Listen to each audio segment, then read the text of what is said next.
नमः शिवाय। आप सबको, आप सबके भीतर बैठे भगवान को मेरा प्रणाम। मैं बहुत प्रेम और सम्मान से आप सबका आज की शिव महापुराण साधना में हार्दिक स्वागत करता। बिल्कुल शांत होकर बैठे और मन ही मन आवाहन करें भगवान शिव शिवा का। अपने भीतर एक खुशी लेकर के आए और स्मरण करें प्रेम का, जो कभी भी आपने भगवान के प्रति अनुभव किया है। क्षण भर के लिए अपनी आंखें बंद कर लें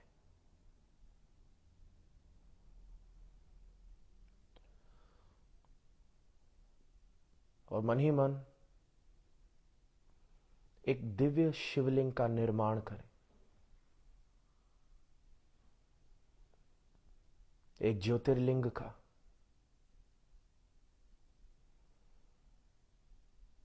भगवान शिव शिवा का निराकार स्वरूप।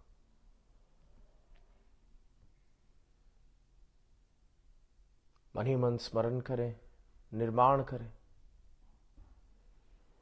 भगवान के उस लिंग स्वरूप का जिससे ये ब्रह्मांड उत्पन्न हुआ, जिसमें एक दिन ब्रह्मांड लीन हो जाएगा।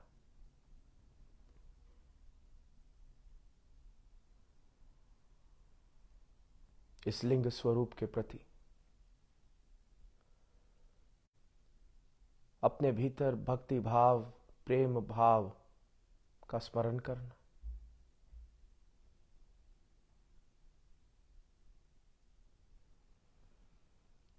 और इस भाव को और जागृत होने दो। मन ही मन प्रार्थना, हे शिव शिवा, मैं आपको पूर्ण समर्पण करता हूं।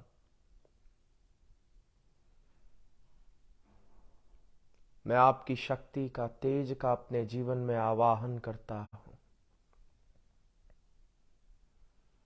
मेरी, मेरे परिवार की रक्षा करना। इस जीवन में मैं सुख, शांति, स्वास्थ्य को अनुभव कर सकूं और जब मेरा समय आए मैं एक बार फिर आप में लीन हो सकूं।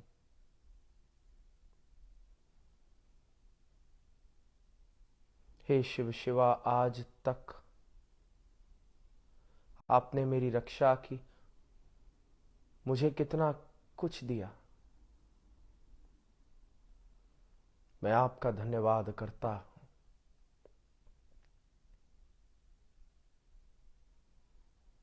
इस प्रेम भाव को अब विजुअलाइज करो। एक ऊर्जा स्वरूप धारण करते हुए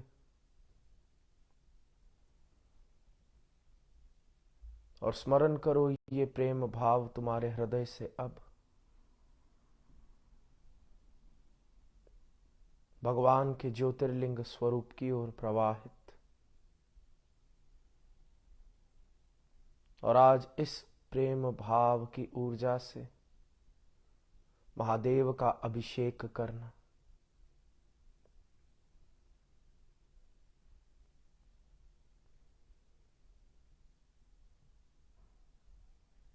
और मन ही मन मंत्र ओम नमः शिवाय, ओम नमः शिवाय, ओम नमः शिवाय।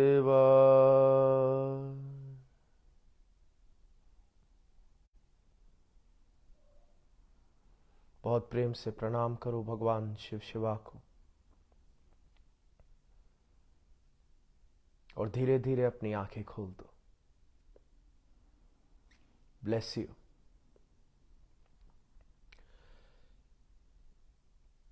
एक चुटकुला मैंने बचपन में सुना था कि एक लड़का जो बहुत बदमाशी करता है, जिसको सब बहुत डांटते हैं, एक दिन कक्षा में बैठे बैठे सो गया। जो अध्यापिका है वो रामायण का पाठ पढ़ा रही थी, और जो बेचारा बदमाश बच्चा, उसको क्या पता, वो शांति से सो रहा है। एकदम से अध्यापिका ने उसका नाम पुकारा। वो उठा और अध्यापिका ने उससे सवाल पूछा, राम जी का धनुष किसने तोड़ा? ये बदमाश बच्चा चौंक गया, क्योंकि जीवन में इतनी बदमाशियां की हैं, इतनी बार बड़े बुजुर्गों ने कहा है, रंगे हाथों पकड़ा है। तो इस बेचारे को लगा कहीं कोई बवाल, कोई उपद्रव उत्पन्न हुआ है। इस बच्चे ने जोर से कहा, राम जी का धनुष मैडम मैंने नहीं तोड़ा, मैं तो यहां बैठ के सो रहा था। जो बेचारा उपद्रवी है, उससे तुम कुछ भी पूछ लो, उसे कुछ भी बता दो, उसका कर्ता भाव उसे या तो परपेट्रेटर या विक्टिम, इन दो विचारों से ऊपर उठने नहीं देगा। और मजे की बात, जो महादेव की मौज में है, वो ना तो परपेट्रेटर है, वो ना तो विक्टिम है, वो शिव योगी है। क्योंकि जो शिव योगी है वो जानता है ये जो कुछ भी है, ये मेरे भगवान की माया है। It is all the grace, divinity of Shiv Shiva. और इसलिए जो शिव योगी है वो शांत है। उसके भीतर एक खुशी है, उसके जीवन में एक सुख है। हर हाल में खुशी,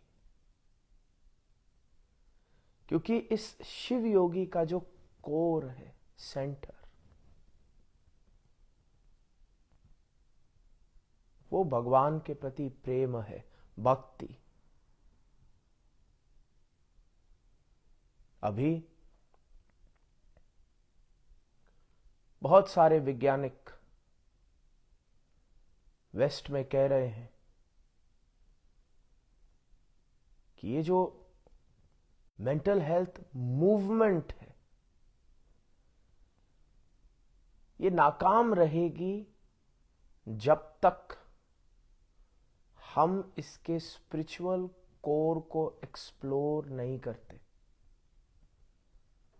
मेंटल हेल्थ का मूवमेंट ये है कि कोविड के बाद आपने सुना होगा, हर जगह, हर विज्ञापन में कहीं ना कहीं लोग बात कर रहे हैं मानसिक शांति की।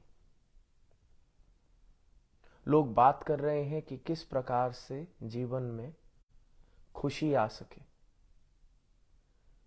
लोग कह रहे हैं कि हमारे जीवन में वेलनेस होनी चाहिए, हम अपने शरीर को स्वस्थ रखें, अच्छा खाना खाएं, थोड़ी देर ध्यान करें, थोड़ी सांस लें, प्राणायाम करें, और इससे मानसिक शांति आ जाएगी। ये जो वेलनेस मूवमेंट थी भारत में, हमें कल्चर में देखने को मिली कोविड के बाद, लेकिन वेस्ट में 10-15 साल पहले जब ओपियोइड एपिडेमिक आया, तब लोगों ने वेलनेस की बहुत बात करनी शुरू की थी।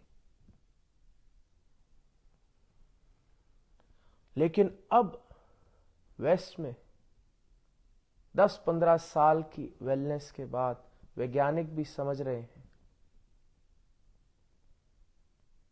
कि ये मूवमेंट नाकाम है अगर इसका एक स्पिरिचुअल कोर नहीं है।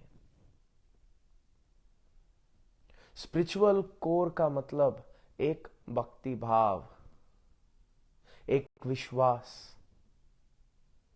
भगवान के प्रति एक गहरा प्रेम। अगर ये प्रेम होगा तो वही ध्यान साधना बन जाएगी और उस साधना का एक व्यक्ति को अनंत गुना लाभ है। और अगर भक्ति नहीं, विश्वास नहीं, भगवान के प्रति प्रेम नहीं, तो फिर वो ध्यान भी नहीं, वो बस एक प्रक्रिया है। अभी कुछ समय पहले मैं त्रिपुरा रहस्य श्री विद्या साधना सिखा रहा था और वहां पे एक साधक ने बहुत कीमती सवाल पूछा। उस साधक ने कहा कि भैया, ऐसे कितने लोग हैं, ऐसे कितनी बार होता है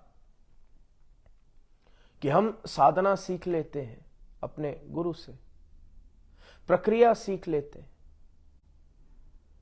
और फिर जब घर में हम उस प्रक्रिया को दोहरा रहे हैं तो हमारा केवल शरीर उस प्रक्रिया को दोहरा रहा है।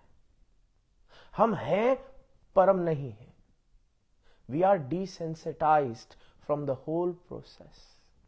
The process has become automated, mechanical. जैसे तुम कभी देखो, जब पंडित जी यज्ञ करवा रहे हैं तो जो बैठा है उसका बस शरीर बैठा है, उसको बस पता है मैकेनिकली स्वाहा में मुझे आहुति फेंकनी है। वो डिसेंसिटाइज हो गया इस पूरी प्रक्रिया से, वो कहीं और है, बस शरीर वहीं पर है। और उस साधक का सवाल ये था कि ऐसी साधना का क्या लाभ है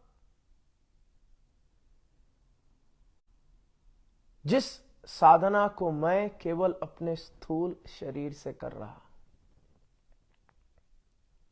और अगर ऐसी साधना का लाभ नहीं, तो किस प्रकार से मैं इस डिसेंसिटाइजेशन को ओवरकम कर सकूं।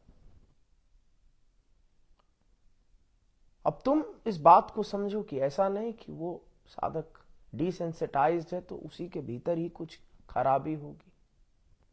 हम सब एक ना एक डिग्री तक डिसेंसिटाइज्ड हैं। डिसेंसिटाइज का मतलब अब हमें रुचि नहीं या कोई भी एक भावात्मक कनेक्शन नहीं। तुमने भी इस डिसेंसिटाइजेशन को अनुभव किया होगा। 5 लोगों के साथ बैठे हो, 4 हंसना शुरू करते हैं, तुम भी हंस लेते हो, लेकिन वो हंसी बस ऊपर ऊपर की है, तुम्हें पता ही नहीं ये क्यों हंस रहे हैं, तुम बस हो। तुमने डिसेंसिटाइजेशन अनुभव की होगी।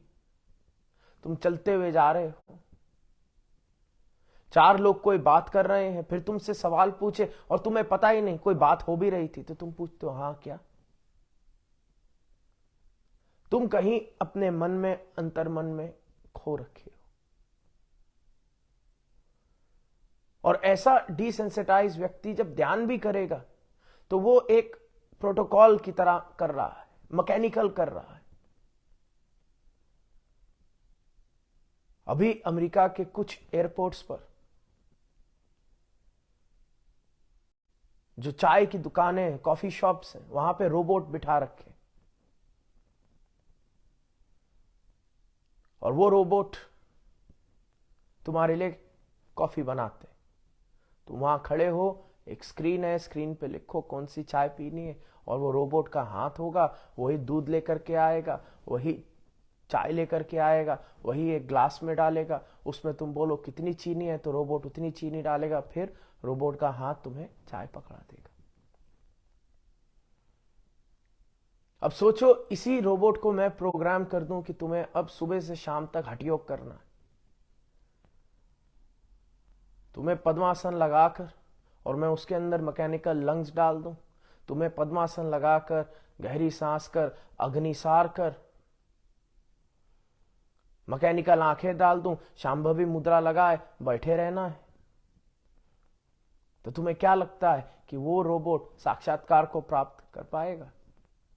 कैसे करेगा? उसके अंदर चेतना ही नहीं, कॉन्शियसनेस ही नहीं, वो एक मैकेनिकल रेपिटिशन है। और अब वैज्ञानिक भी इस बात को समझ रहे हैं कि उन्होंने कितना शोध किया, उन्होंने पूरी कोशिश की कि किसी ना किसी प्रकार से ध्यान और योग से अध्यात्म को निकाल दिया जाए। क्यों? क्योंकि जो अध्यात्म है उसकी कोई साइंटिफिक मेजरमेंट नहीं है। जो तुम्हारे भीतर का विश्वास है उसकी ताकत है, लेकिन कोई साइंटिफिक मेजरमेंट नहीं। ताकत को सब समझते हैं, पूरा विज्ञान प्लेसिबो को समझता है, पूरा विज्ञान माइंड ओवर मैटर को समझता है, द पावर ऑफ फेथ को समझता है, लेकिन हम फेथ को मेजर नहीं कर सकते, उसके इंपैक्ट को मेजर कर सकते हैं। और पूरी कोशिश की गई कि हम किसी ना किसी प्रकार से ध्यान साधना से, योग से अध्यात्म को परे कर दें और फिर एक बड़ा ही बेनाइन न्यूट्रल प्रोडक्ट रह जाएगा। और उसका फायदा यह है कि वो प्रोसेस साइंटिफिक होगा, लेकिन नुकसान ये कि उस योग से जो फायदा हो रहा था अब वो फायदा नहीं होगा। फिर लोगों को जब ये प्रक्रियाएं दी गई, वो भी सैन फ्रांसिस्को के रोबोट के समान अपना कर रहे हैं, लेकिन फायदा नहीं हो पा रहा। और अब विज्ञान कह रहा है कि नहीं, शायद हमने गलती कर दी, शायद अध्यात्म को वापस लाना होगा, शायद अध्यात्म के बिना ध्यान बेकार है, शायद भक्ति के बिना सांस पर ध्यान बेकार है। और अब एक बार फिर वेलनेस के ग्रंथों की रचना की जा रही है, फिर से दोबारा दे आर बीइंग री रिटन। और इस बार द कोर इज स्पिरिचुअलिटी। और स्पिरिचुअलिटी का मतलब क्या है? अब चलो, हमने एक बात मान ली कि ठीक है, अगर हमें भी सुख और शांति के मार्ग में आगे बढ़ना है तो हमारा कोर स्पिरिचुअलिटी होना चाहिए। But what is spirituality?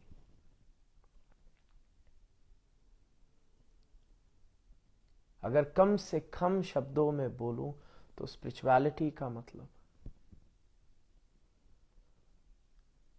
मैं अपने भगवान से प्रेम करता हूं और मुझे मेरे भगवान पर विश्वास है।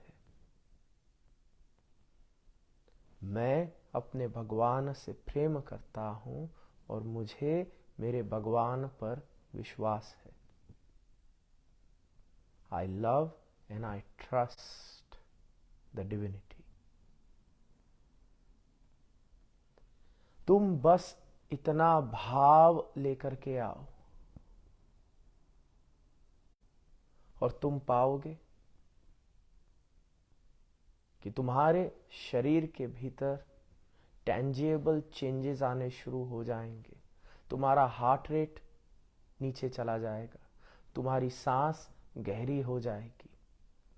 और अगर मैं तुम्हारी MRI स्कैन कर सकता तो मैं तुम्हें दिखाता कि तुम्हारी ब्रेन के वो हिस्से लाइट अप कर रहे हैं जो तुम्हारे भीतर डोपामीन के प्रवाह को स्टिमुलेट करते। बस इतना सा भाव कि मैं अपने भगवान को प्रेम करता हूं, मेरा मेरे भगवान पर विश्वास है। तुम कोशिश करो अभी बैठे हो मेरे सामने, तुम सुन रहे हो, तुम जानना चाहते हो कि किस प्रकार से तुम शिव शिवा से जुड़ सको। और एक बात समझना, शिव से जुड़ना बहुत सरल है। तुम्हें शिव से जुड़ने के लिए ज्ञानी होने की जरूरत नहीं। क्यों? क्योंकि भारत में बहुत मार्ग हैं, भारत में बहुत प्रकांड विद्वान हैं, और हो सकता है तुम उतने विद्वान नहीं। हो सकता है तुमने बहुत कोशिश की हो, लेकिन जीवन का भार इतना है कि तुम उसमें दबे चले जा रहे हो। तुमने सोचा कि हां, अब मैं भी थोड़ी और पढ़ाई लिखाई करूं, थोड़े और ग्रंथ पढ़ लूं, थोड़ी और पोथी पढ़ लूं। तुम खरीद के लेकर के भी आए, लेकिन फिर भी तुम्हारे जीवन ने तुम्हें उस ग्रंथ तक पहुंचने नहीं दिया। और अब तुम्हारे भीतर विचार है कि मैं विद्वान नहीं, मैं कैसे भगवान तक पहुंच पाऊंगा। तुम इस बात को समझना, तुम्हें पढ़े लिखा होने की भी जरूरत नहीं, तुम्हें विद्वान होने की भी जरूरत नहीं। तुम जो हो, जैसे हो, भगवान शिव शिवा इतने भोले भाले हैं कि वो तुम्हें स्वीकार कर लेंगे। तुम बस अपने भीतर इस विचार को लेकर के आओ, मैं अपने भगवान को प्रेम करता हूं और मेरा मेरे भगवान पर विश्वास है।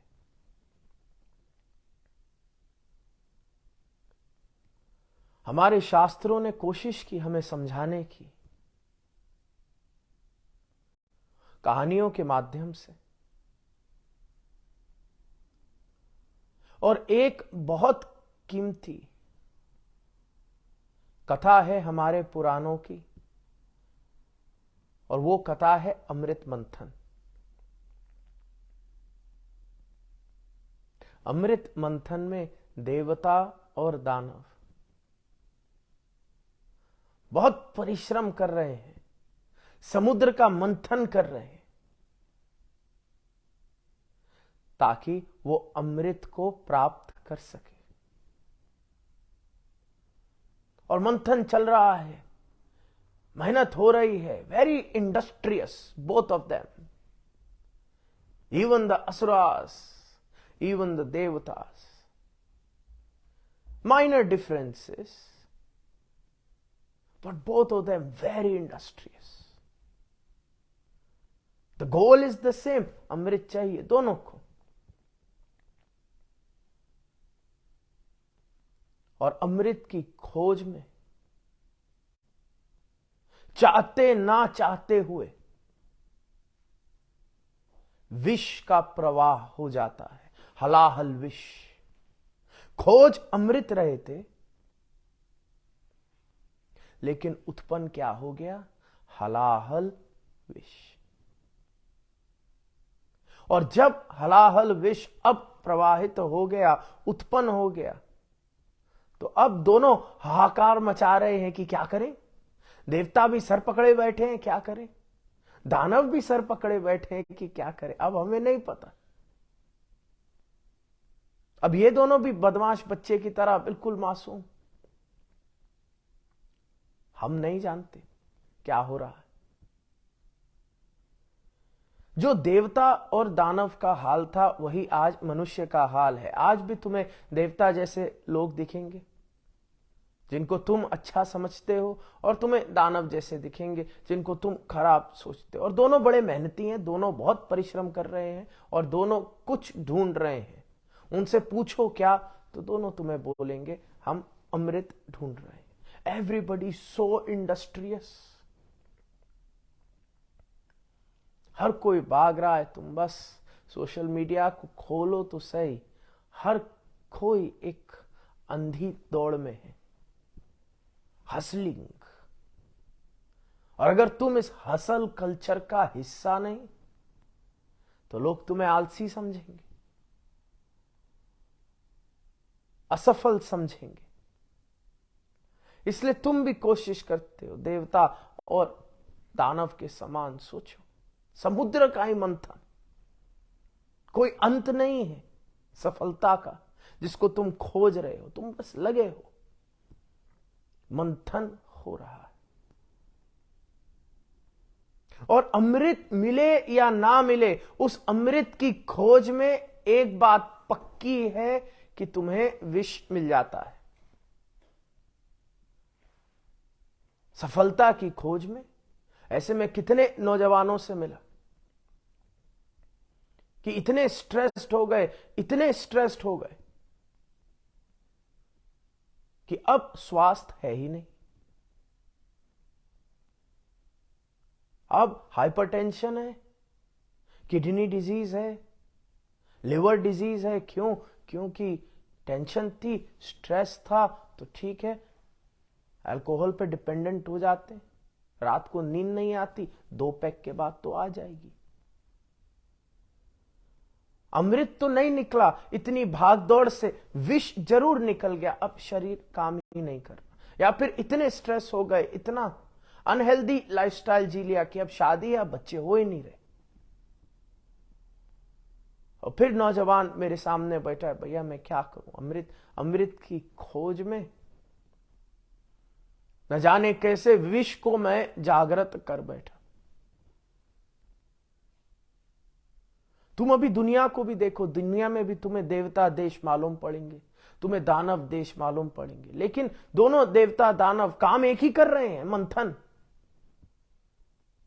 और तुम देखो प्रकृति का मंथन चालू है, कौन कितने नेचुरल रिसोर्स निकाल देगा, कौन देश कितना सफल हो जाएगा, सब अमृत की खोज में। सबको है कुछ कर दें कि यूनिवर्सल हेल्थ केयर हो, क्वालिटी ऑफ लाइफ हो, कुछ हो, सब अमृत की खोज में। और इस प्रकृति के मंथन में अमृत मिले ना मिले, विष जरूर प्रवाहित होता है, विष पक्का है। और आज अगर तुम प्रकृति को देखते हो, तुम संसार को देखते हो, कलेक्टिव कॉन्शियसनेस को देखते हो, तो तुम पाओगे कि हां, अब दूर से जैसे बादल दिखते हैं, जो बादल दर्शाते हैं कि एक तूफान आने वाला है, तुम्हें भी दिखना शुरू हो गया है कि हां, इस विष का प्रभाव जिसको जाने अनजाने में हमने उत्पन्न कर दिया। अब न जाने ये विष कौन सा स्वरूप धारण करे, पर ये हलाहल विष प्रकृति ने, मनुष्य ने उत्पन्न तो कर ही दिया। ऑन अ पर्सनल लेवल हम विष की उत्पत्ति करते, ऑन अ फैमिली लेवल तुम्हें सोचना होगा कहां कैसे। तुम्हारे को बहुत उदाहरण मिल जाएंगे, on a domestic level, on an international level, on a global level. देवता और दानव काम एक ही करते हैं, मंथन। और जब उस विष की उत्पत्ति होती है तो अब क्या करें?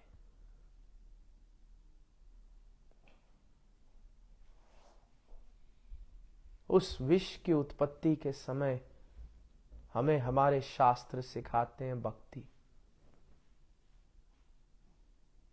अब भक्ति का समय है, अब शिव शिवा के आवाहन का समय है।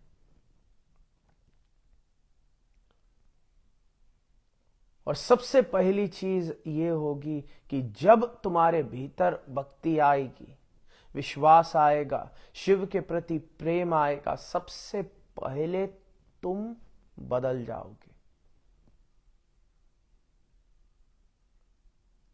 महाभारत में वर्णन है कर्ण का, कर्ण जिसने कवच और कुंडल पहने थे, और जब तक कवच और कुंडल पहने थे कोई भी अस्त्र उसके प्राण नहीं ले सकता था। एक शिव योगी के लिए उसका कवच और कुंडल उसकी भक्ति है। जब तुम्हारे भीतर अपने भगवान के प्रति भक्ति होगी, प्रेम होगा, विश्वास होगा, तो तुमने एक कवच को धारण कर लिया। और अब हमारे पास वैज्ञानिक एविडेंस है इस बात का। People with faith are more resilient. People with faith have more capacity to overcome mental health disorders. चाहे डिप्रेशन हो, चाहे एंजाइटी हो, तुम्हारी गोलियां नहीं काम करेंगी, तुम्हारी भक्ति बहुत काम करेगी।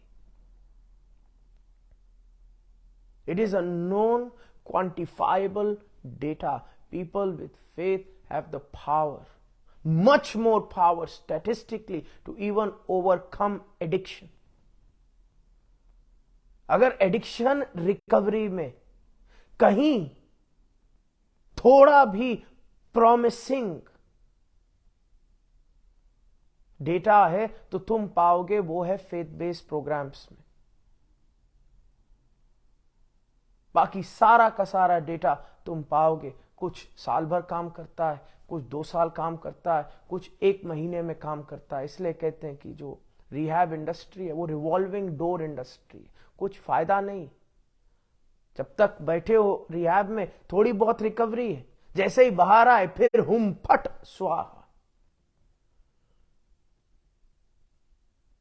और अभी जो भी तुम्हें सक्सेस देखने को मिल रहा है, क्यों? क्योंकि कहीं ना कहीं एक फेथ बेस्ड प्रोग्राम है।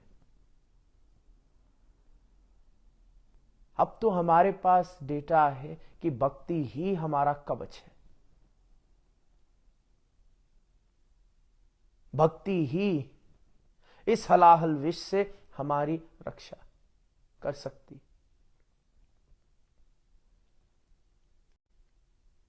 और इसलिए जब देवता और दानव ने अनजाने में विष की उत्पत्ति कर दी, जैसे तुम भी अनजाने में ही करते हो, कहां तुम विष को ढूंढ रहे हो? तुमने बीमारी ढूंढी थी क्या? तुमने असफलता ढूंढी थी क्या? तुम तो मंथन कर रहे थे, तुम तो अमृत चाहते थे। You are hustling, you are a good person. लेकिन विष की उत्पत्ति होती है, पहले विष ही मिलता है। और सोचो अगर देवता और दानव के पास उस समय भगवान शिव नहीं होते तो क्या होता? उसी समय प्रकृति का विनाश हो जाता। लेकिन देवता और दानव ने आवाहन किया, हे महादेव मेरी रक्षा करो।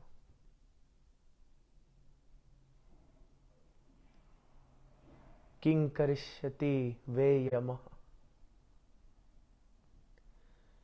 चंद्रशेखर अष्टकम में है ना, चंद्रशेखर माश्रये किं करिष्यति वे यमः। जिसके साथ शिव शिवा है उसका यम भी क्या कर सकता है? यही मार्कंडेय ने भी कहा था। और जब प्रार्थना की तब महादेव वहां आ गए। दोनों हाथों से उन्होंने हलाहल विष को उठाया और पी लिया। क्यों? क्योंकि हमारे जीवन का जो विष है उसे हम झेल नहीं पाएंगे, अकेले नहीं झेल सकते। हलाहल विष का मतलब ही यह है ऐसा विष जो जीवन को समाप्त करते, खुशी को समाप्त करते। और जब हमारे जीवन में यह हलाहल विष आता है, दुख का, अशांति का, असफलता का, और अगर हम अकेले ही इस हलाहल विष को भोगने की कोशिश करते हैं तो जीवन बहुत कठिन होगा। हम इसे नहीं संभाल पाएंगे। फिर हम खड़े हैं अपने परिवार और इस विष के बीच। फिर एक दिन हम गिर जाएंगे, यह विष हमारे परिवार पर आक्रमण करेगा।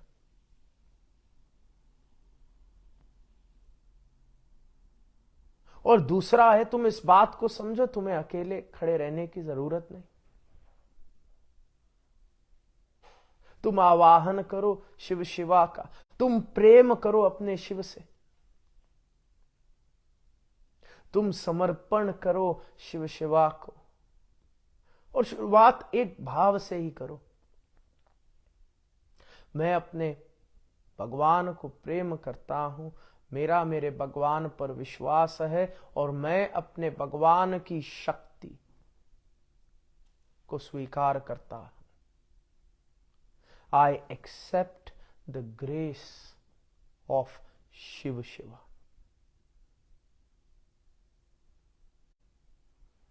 और फिर विष हलाहल भी क्यों ना हो, जब जब जीवन में विष आएगा तुम तक वो विष पहुंचेगा ही नहीं। तुम अपने जीवन को जी रहे हो खुश, मासूम, जैसे एक बच्चा जीता है। बाहर क्या हो रहा है हमें नहीं पता, क्यों? क्योंकि पिता ने सब कुछ संभाल लिया। एक शिवयोगी भी उस बच्चे के समान है, उसके जीवन में भी विष उत्पन्न कहीं ना कहीं जरूर हो रहा होगा, क्योंकि तुम देखते हो शिवयोगियों के जीवन को, वो हंस रहे हैं, खेल रहे हैं, मुस्कुरा रहे हैं, उन्हें कोई चिंता नहीं।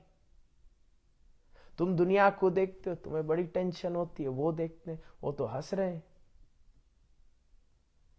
दुनिया में कितना केओस है, उनके जीवन में कितनी स्टेबिलिटी, और फिर तुम सोचते हो कि अरे उनके जीवन में तो विष उत्पन्न ही नहीं होता। उनके जीवन में भी विष है, उन तक नहीं पहुंचता। उन तक पहुंचने से पहले महादेव उस हलाहल विष को हर लेते। They are protected, and in that protection they are free to do the sadhana. They are free to go deep.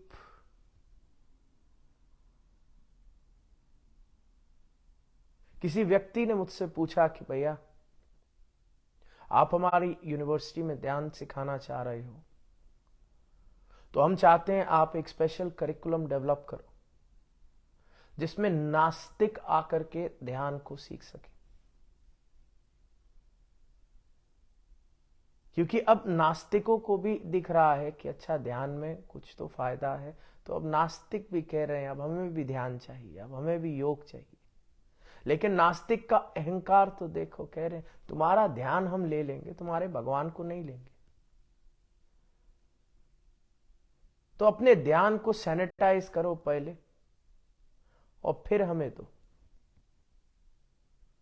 Mindfulness का यही तो मतलब है। तुमने अपने अहंकार की फिनाइल मार दी ध्यान पर, और तुम्हें लग रहा है कि तुमने भगवान को हटा दिया। तुमने भगवान को नहीं मारा, तुमने ध्यान को मूर्छित कर दिया। अब वो मृत है, अब वो बस शरीर है। और मैंने कहा देखो मैं ऐसा नहीं कर सकता, अध्यात्म के बिना ध्यान अधूरा है। और फिर वो बच्चे और थोड़ा लड़ाई में लगे कि भैया ऐसे थोड़ी ना होता है। नास्तिक का भी तो सोचिए, उसे भी अब ध्यान करना है, उसे भी रुचि है, उसे भी अब अंतर्मन में छलांग मारनी।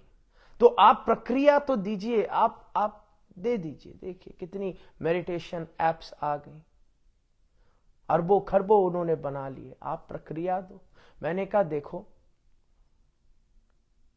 एक एडवेंचर स्पोर्ट है जिसको कहते हैं बंजी जंपिंग। बंजी जंपिंग में तुम खाई में छलांग मारते हो, पहाड़ की चोटी पर हो और खाई में तुम छलांग मारते हो, लेकिन खुदकुशी नहीं कर रहे, तुम छलांग मार रहे हो क्योंकि वो तुम्हारे पैरों को एक डोर से बांध देते हैं, एक इलास्टिक की डोर है, और तुम छलांग मारते तो हो और तुम जाते हो गहराई में, लेकिन फिर वो डोर तुम्हें ऊपर खींच लेती। फिर तुम ऊपर खींचे चले आते हो और फिर तुम खुश होते हो, हंसते हो, खेलते हो, मुस्कुराते हो। फिर गुरुत्वाकर्षण तुम्हें नीचे खींचता है। और जब तुम नीचे गिर रहे हो बंजी जंपिंग में बड़ा डर लगता है, लेकिन जब डोर तुम्हें खींच के ऊपर लाती है तो मजा आता है, खुशी होती है कि अरे हम बच गए, अरे हम बच गए। और इसलिए बंजी जंपिंग में खुशी भी है, डर भी है। खुशी केवल डोर से है, वरना डर ही होता, और डर के बाद मृत्यु होती। सोचो मैं बोलूं छलांग मार दो बिना डोर के, तो डर है, डर है, डर है, डर है, डर है, फिर बम। पर जब एक शिव योगी छलांग मारता है, उसके पास डोर है, वो कहता है हर हर महादेव, छलांग मारता है, पहले डर है, डर है, डर है, फिर डोर खींचती, फिर वो खुशी खुशी ऊपर आता है। अध्यात्म के बिना तुम अपने अंतर्मन में छलांग मार रहे हो बिना डोर के। शिव की डोर बिना बांधे जब तुम अंतर्मन में छलांग मारते हो तो केवल भय मिलेगा, केवल चिंता मिलेगी। फिर जितना तुम अंतर्मन में गहरे निकलोगे उतना तुम और भयभीत हो जाओगे, क्योंकि अंतर्मन में बहुत विष दिखेगा। अंतर्मन में तुम्हारे ही इतिहास के तुम्हें गड़े मुर्दे दिखेंगे। अंतर्मन में तुम्हें वो सभी विचार दिखेंगे जिससे तुम्हें ग्लानि, क्रोध, दुख उत्पन्न होगा। फिर क्या करोगे? छलांग तो मारी थी सफाई करने के लिए, मंथन के लिए, अमृत खोजने के लिए, लेकिन पहले तो विष मिल गया, अब क्या? और जो शिव योगी सिद्ध है वो कहता है कि देखो अंतर्मन में छलांग मारो, लेकिन पहले दीक्षा लो। How can you jump in the crevasse without wearing a bungee cord? तो सिद्ध भी कहता है कि पहले दीक्षा ले लो, पहले शिव नाम औषधि ले लो, पहले महादेव को प्रेम करना सीख लो, जुड़ जाओ, और फिर ध्यान करो, छलांग मारो। और एक शिवयोगी भी छलांग मारता है अंतर्मन में और देखता है अरे ये क्या विचार है, ये क्या कर्म है, ये मैंने क्या उत्पन्न कर दिया। और जैसे ही भय होता है गुरु की डोर खींच लेती, निकल पा। आज इतनी सफाई ही काफी है, फिर तुम ऊपर आते हो, तुम्हें खुशी होती है, तुम मुस्कुराते हो। इसलिए हर शिवयोगी जब ध्यान से उठता है, मुस्कुराता, हंसता, खेलता, एड्रिनलिन रश, और जितनी बार छलांग मारता है हर हर महादेव, उतनी बार गुरु खींचते हैं। जितनी बार विष निकलता है उतनी बार उसके शिव शिवा विष को हर लेते। और मैंने नौजवान को कहा कि देखो नास्तिक को मैं क्या ध्यान सिखाऊं, वो तो यही बात हो गई, bungee without cord. Then it is not bungee jumping, it is suicide.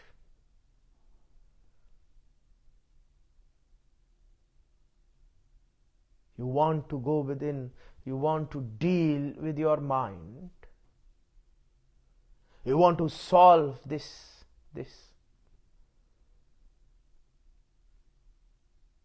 Gunjal of thoughts that you have made। नाड़े में मार देते हैं ना गुंजल।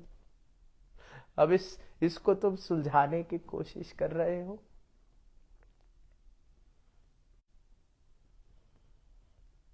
केवल महादेव तुम्हारी उंगली थाम के तुम्हें इस समुद्र के पार लेकर के जा सकते। क्योंकि याद रखना, दुख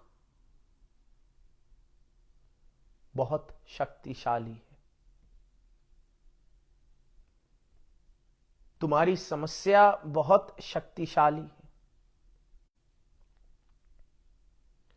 बहुत बार दुनिया तुम्हारे दुख को समझती ही नहीं है। मैं ऐसे कितने लोगों से मिला जो बहुत पढ़े लिखे तो हैं शास्त्रों में, लेकिन उन्हें दुनिया की समझ नहीं। एक मैंने देखा विद्वान, वो बैठा है, उसके सामने एक माँ एक बच्चे को लेकर के आई। वो बच्चा बेचारा 22-23 साल का होगा, बहुत हैवी एडिक्शन है उसको, बहुत ज्यादा। और अब माँ कह रही है कि किस प्रकार से मैं इस बच्चे को बाहर निकालूं। अब वो बेचारा जो विद्वान था, उसे जितना आता था, जितनी समझ थी, उसने देखा कि हाँ चलो एस्ट्रोलॉजिकल चार्ट में ये भारी है, वो हल्का है, ये है। और क्या उपाय देता? एक ही उपाय दिया कि देखो तुम्हारे शनि में ये समस्या है, जाके सरसों के तेल को कहीं पे चढ़ा दो। अब सोचो, बच्चे को इतनी हैवी एडिक्शन है, इतनी हैवी सब्सटेंस अब्यूज डिसऑर्डर है, इतनी हैवी डिपेंडेंस है, इतना विष अब उसके जीवन में जागृत हो चुका है। और इस बेचारे विद्वान ने अपनी समझ के अनुसार उसको एक ऐसा उपाय बताया जिससे ना तो बच्चे का लाभ, ना मां का लाभ, उल्टा शायद पतन और हो। क्यों? क्योंकि जो बेचारा रिकवरी में है उसको 24 आवर केयर चाहिए। अब मां उस बच्चे को छोड़ के जा रही है तेल फेंकने, तो सोचो उस बच्चे का क्या होगा। और वो विद्वान भी शायद ये उपाय इसलिए दे रहा है क्योंकि उसको खुद ज्ञान नहीं कि जो तुम्हारा दुख है वो कितना शक्तिशाली है।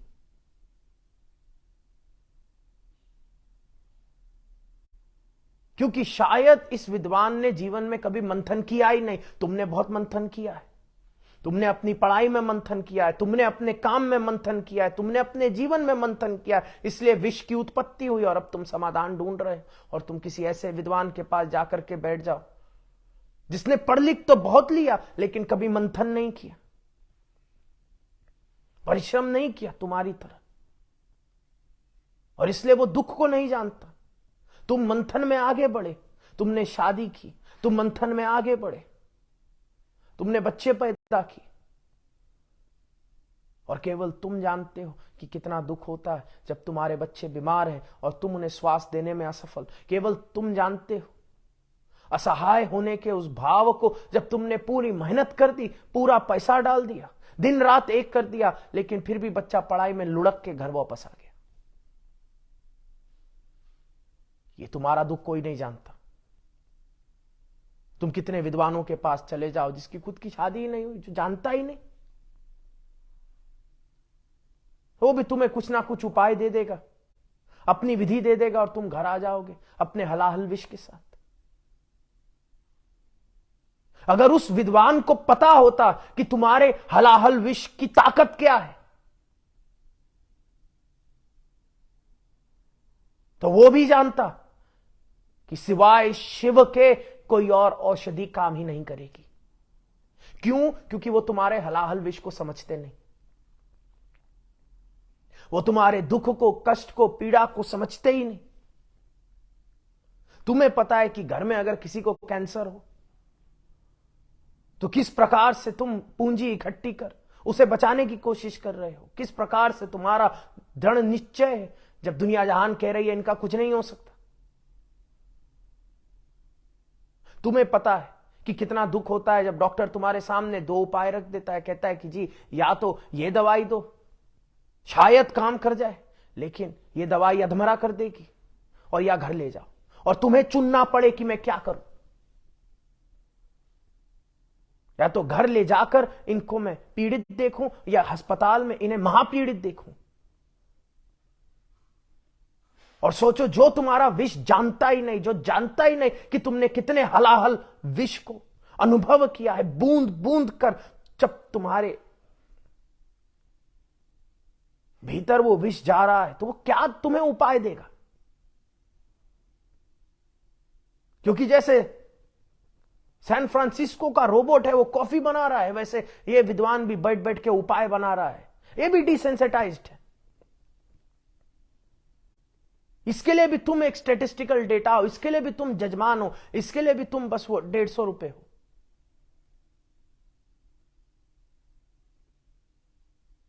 और इसलिए अगर तुम इस बात को समझो कि बहुत ताकत है तुम्हारे विष में, बहुत शक्तिशाली है ये विष, तो तुम समझ जाओगे कि इस विष से बढ़ के ब्रह्मांड में केवल एक ही ताकत है, और वो है शिवाय शिवा, हर हर महादेव। और कोई औषधि है ही नहीं। There is just one cure. और तुमने कई औषधियां अपने जीवन में उतारी जरूर है। तुम जानते हो तुम्हारा जीवन और है ही क्या, पहले मंथन, फिर विष की अनुभूति, और फिर औषधि की खोज। तुम मेरे मासूम हनुमान हो, लेकिन हनुमान को तो संजीवनी बूटी मिल गई थी, तुम तो हर पहाड़ की चोटी पर फुदकते फिर रहे हो। यही तो तुम्हारा जीवन है, पहले मंथन, फिर विष की अनुभूति, और फिर औषधि की खोज।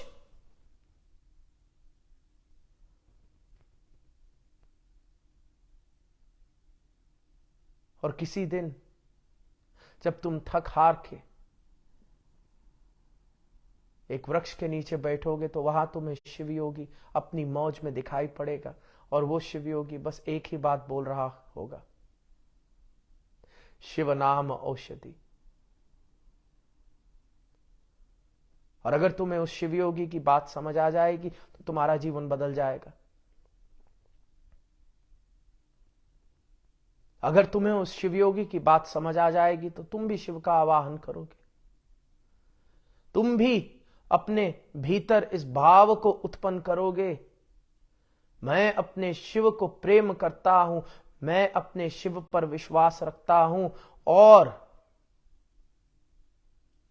मैं अपने शिव को पूर्णता स्वीकार करता हूं। और जिस दिन तुमने आवाहन कर लिया, फिर कवच है, फिर कुंडल है, then you are resilient, then you are strong. फिर तुम्हें पता ही नहीं कहां गया ये विष। क्यों? क्योंकि फिर नीलकंठ महादेव तुम्हारे साथ है,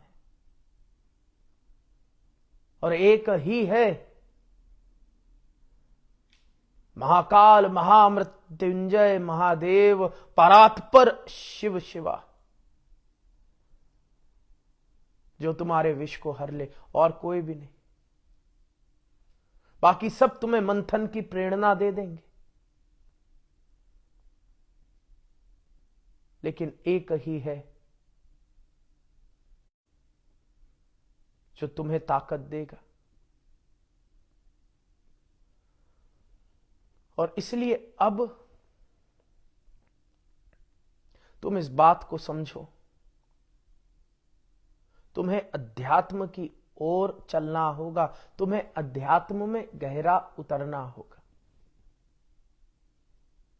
चाहे तुम कितने भी बड़े वैज्ञानिक क्यों ना हो जाओ, कितने भी बड़े चिकित्सक क्यों ना हो जाओ, और हां तुम्हारा अहंकार तुम्हें बोलेगा कि अब तो मुझे एक नए अध्यात्म की जरूरत है, एक नए ध्यान की, इस सदी के ध्यान की, सूखा ध्यान जिसमें शिव की महिमा ही नहीं, तो तुम चौंक जाना, समझ जाना, ये औषधि वहां से आ रही है जो विष को जानता नहीं। ये तुम्हें कह रहे हैं छलांग मारो खाई में बिना बंजी कॉर्ड के, और ये तुम्हें कितना भी बहला दे, फुसला दे, अगर तुम्हें उस पद्धति में कहीं शिव का एहसास ना हो, तुम भाग पड़ना। तुम्हें अगर उस औषधि में शिव की सुगंध ना आए, तुम भाग पड़ना। ये तुम्हें कुदाएंगे खाई में बिना बंजी कॉर्ड के, और फिर ये तुम्हें कितना भी डेटा दे दें कि देखो इतने लोग कूद चुके हैं, कुछ तो होगा, तुम भी कूद पड़ो। तुम हाथ जोड़ लेना कि भैया आप अपनी विधि रखो, आप अपना संसार रखो, मैं तो अनंत को पकड़ के बैठा हूं, और मेरा अनंत है वो शिव जो मुझसे प्रेम करता है, वो शिव जो मेरी रक्षा करता है, वो शिव जो मुझे स्वीकार करता है, वो शिव जिस पर मेरा अटूट विश्वास है। हर हर महादेव। अब अपने जीवन में इस अध्यात्म को हमें लाना होगा। क्यों? क्योंकि इस दिव्य काल में मैं बहुत खुश हूं आप सब मेरे साथ जुड़ सके। अगले कुछ दिन मैं आपके भीतर उस महादेव के प्रति एक गहरा प्रेम उत्पन्न करूंगा, और ध्यान से बैठना इस शिव महापुराण में। क्या पता तुम बदल जाओ, और अगर बदल गए फिर मुझे मत कहना, ये मेरे शिव की माया है। मैं कौन होता हूं तुम्हें अपने सामने बिठाने वाला? ना मेरी शक्ल है, ना मैं सुंदर हूं,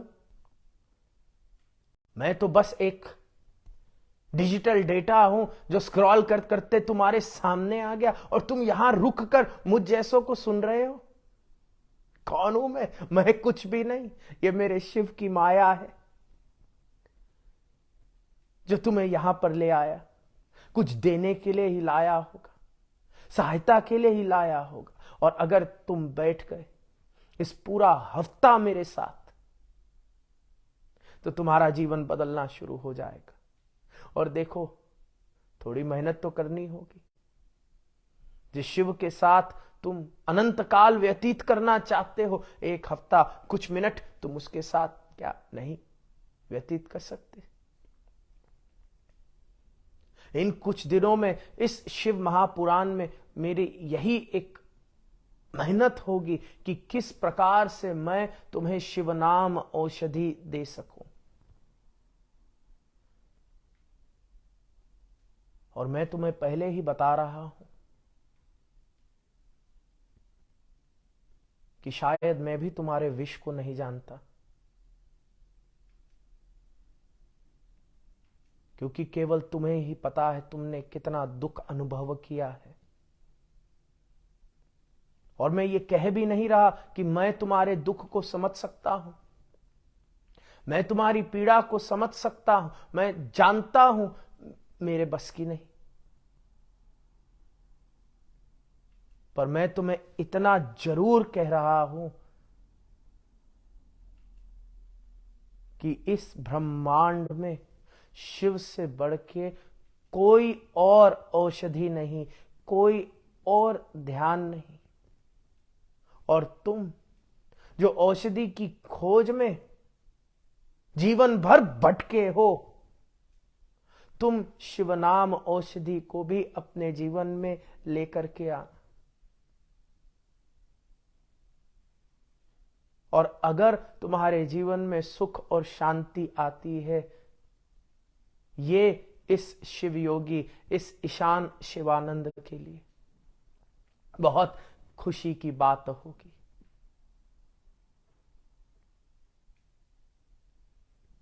इन कुछ दिन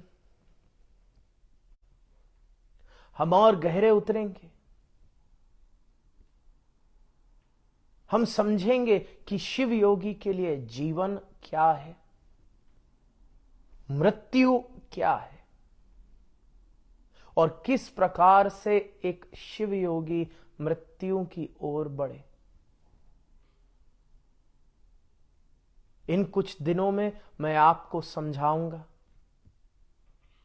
किस प्रकार से हम शिव योगियों के समान महादेव की भक्ति कर सकते हैं और महादेव की साधना में गहरे उतर सकते हैं। लेकिन मैं पहले ही बता रहा हूं, जो मेरी साधना है वो अध्यात्म के साथ है। I will not try to be extra scientific and use unnecessary mumbo jumbo. क्यों? क्योंकि मेरा जो इष्ट है वो खुद ही भोलानाथ है, और जो भोलानाथ का शिष्य है वो कैसे कॉम्प्लिकेटेड बात तुमसे कर सकता है। मैं तुम्हें वो ध्यान की विधि सिखाऊंगा जो मेरे गुरु ने मुझे सिखाई, मैं तुम्हें शिव से प्रेम करना सिखाऊंगा जो मेरे गुरु ने मुझे सिखाया। मैं तुम्हें सिखाऊंगा किस प्रकार से तुम्हारी भक्ति तुम्हारी रक्षा कर सकती है, और ये रक्षा ही सर्वश्रेष्ठ है, ये ही तुम्हारा कवच और कुंडल है। मैं तुम्हें सिखाऊंगा किस प्रकार से तुम ध्यान के माध्यम से शांति की ओर बढ़ सकते हो। और अभी भी मैं शांति ही कह रहा हूं, मैं ये नहीं कह रहा कि तुम सफल हो जाओगे, तुम और हासिल कर सकते हो। Spirituality is not about doing more मंथन, मोर churning. Spirituality is about having the resilience to overcome the poison that you have created during that journey. तो अगर तुम्हें लगता है तो मेरी साधना से, मेरे शिव से, और फिर जाके समुद्र मंथन जोर जोर से कर लोगे, जी जी जिग जिग जिग जिग जिग जिग, वो मैं नहीं करा रहा, उसके लिए तुम्हें बहुत विद्वान मिल जाएंगे। मैं तो तुम्हें यह बताऊंगा कि जब तुम विष की उत्पत्ति करते हो तो कैसे मेरे शिव के माध्यम से तुम अपनी रक्षा कर सको, क्योंकि तुम्हें और स्पीड से चर्निंग करने की जरूरत नहीं। तुम बस जो हो, जहां हो, जितने हो रहो, ताकतवर हो जाओ, अपनी रक्षा कर लो, शिव का आवाहन कर लो, तुम्हें उस शिवामृत का भी अनुभव हो जाएगा।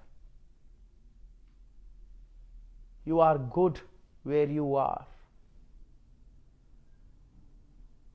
I will just help you with some means that may help you. और अगर कुछ भी नहीं तो कहते हैं कि शिव महापुराण को सुनने से बहुत हीलिंग की अनुभूति होती, तो तुम बस बैठ के सुन लेना। अगर हो सके तो जब मैं बोलूं आंखें बंद कर लेना। अगर हो सके तो जब मैं बोलूं हर हर महादेव तुम उतना ही बोल दो। अगर हो सके तो मेरे साथ ओम नमः शिवाय का जप कर लेना। और अगर उतना भी नहीं तो याद रखना, इस स्थान पर मेरे शब्द रहेंगे कुछ समय तक। जब तुम्हारा मन करे, शिव योगी यहां बैठे हैं तुम्हारे इंतजार में। जब तुम्हें लगे तुम थक गए हो, जब तुम्हें लगे कि बस अब मैं अकेला इस विष को नहीं झेल सकता,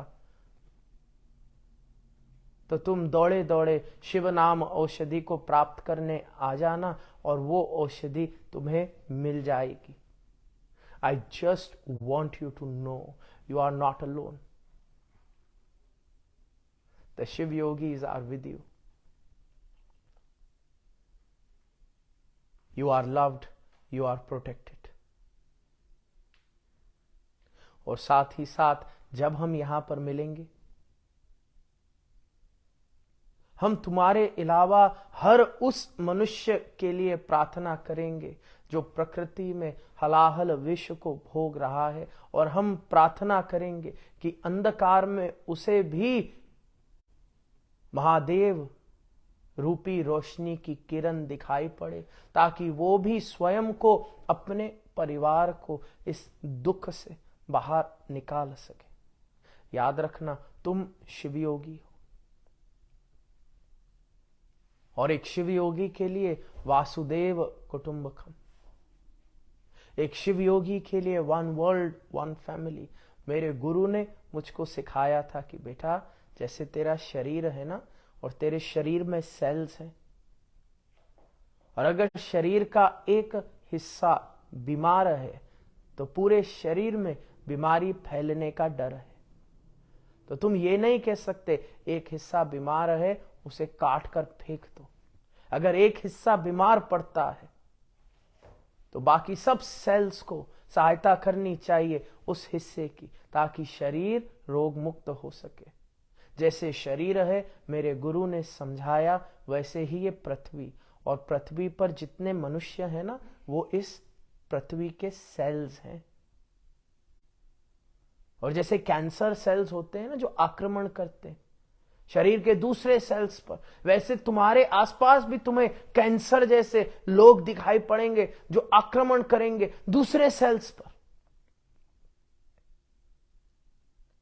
और एक स्वस्थ शरीर कौन सा शरीर होता है? जो कहता है कि किस प्रकार से सारे स्वस्थ सेल्स मिलकर के अगर कहीं बीमारी है उसका समाधान कर सके।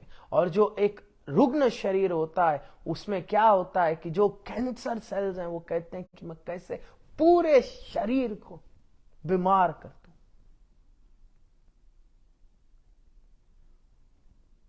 और क्योंकि तुम शिव योगी हो, you are the healthy cells, you are the white blood cells. और तुम्हारी तो यही प्रार्थना होगी किस प्रकार से हर मनुष्य को शिव नाम औषधि मिल जाए, किस प्रकार से हर मनुष्य विश्व के अंधकार से ऊपर उठ सके, किस प्रकार से पृथ्वी का every cell becomes healthy. And during these 5 days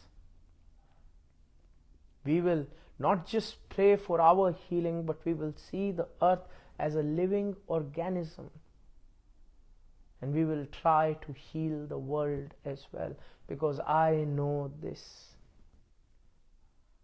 Shiva Ananta, Shiva Kripa Ananta.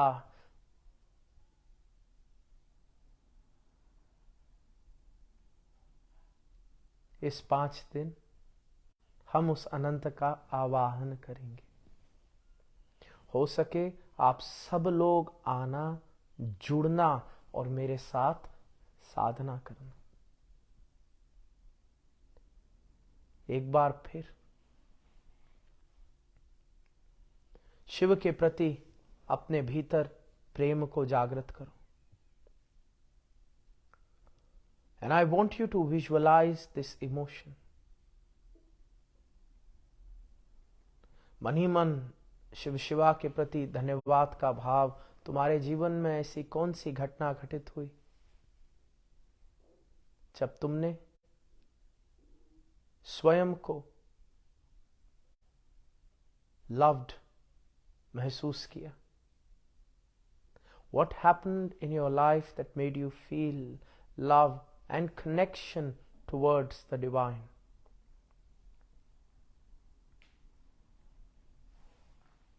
और शिव के प्रति इस प्रेम के भाव को, धन्यवाद के भाव को विजुअलाइज करो एज अ एनर्जी, और एकाग्रित करो इस शक्ति को अपने हृदय में।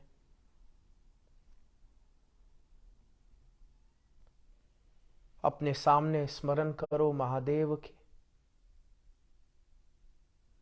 ज्योतिर्लिंग स्वरूप का। और अब भाव कि मैं इस ऊर्जा से अपने शिव का अभिषेक कर रहा हूं, ना जल से, ना दूध से। मैं धन्यवाद के भाव से, अपने प्रेम के भाव से शिव शिवा का अभिषेक कर रहा हूं। और मन ही मन इस विचार को स्वीकार करो, मैं शिव शिवा को प्रेम करता हूं,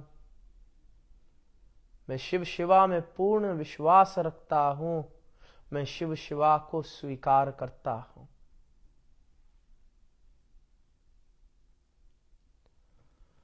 और एक सरल ध्यान की विधि अगले कुछ दिनों तक। तुम्हारा ध्यान तुम्हारी सांस की ओर। तुम सांस लो और मंत्र ओम नमः शिवाय, मानो तुम ओम नमः शिवाय मंत्र के साथ सांस भीतर ले रहे हो। तुम्हें और कुछ नहीं करना, बहुत सरल। सांस लो, मंत्र ओम नमः शिवाय, सांस निकालो, मंत्र ओम नमः शिवाय। तो मन ही मन अगर मंत्र चलता है ओम नमः शिवाय। तो तुम्हारी सांस चल रही है। फिर मंत्र चलता है, ओम नमः शिवाय। तो सांस चल रही है।